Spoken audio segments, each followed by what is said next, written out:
At what moment in your life did you feel that political light turn on where you wanted to maybe get involved or learn more? Really late on. Yeah. So, during high school, I have to say, I was very much a part of the movement to fight the war and bring the troops home and the civil rights movement, and was very inspired by that, and by the women's movement as well. That said, I did not see myself as a major actor in that field. It's just sort of, I grew up in a more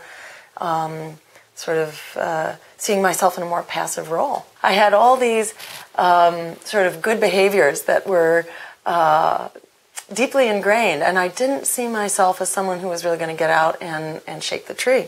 What was the good behaviors? What were those? What were they? Yeah.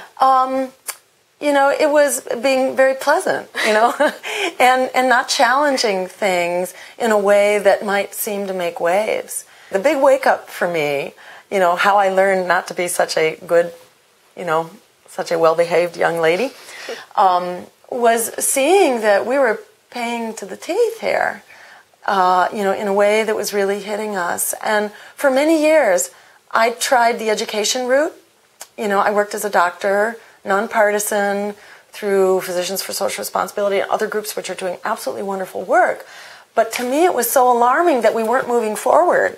We were just accelerating, going backwards, that, science in the public interest gets absolutely shut down. It doesn't get a word in edgewise.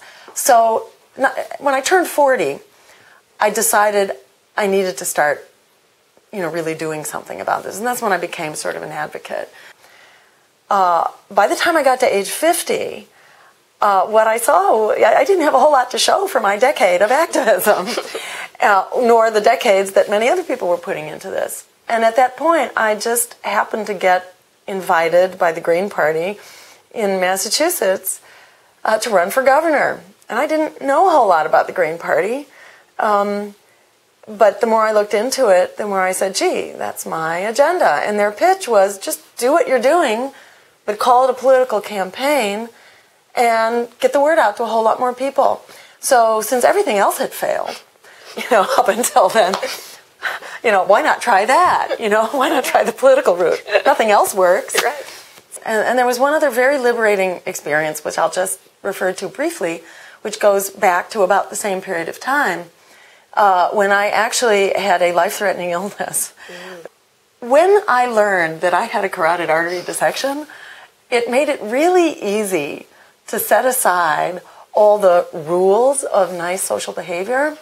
And I sort of realized that, it's not the superficial things that count, it's the really important ones.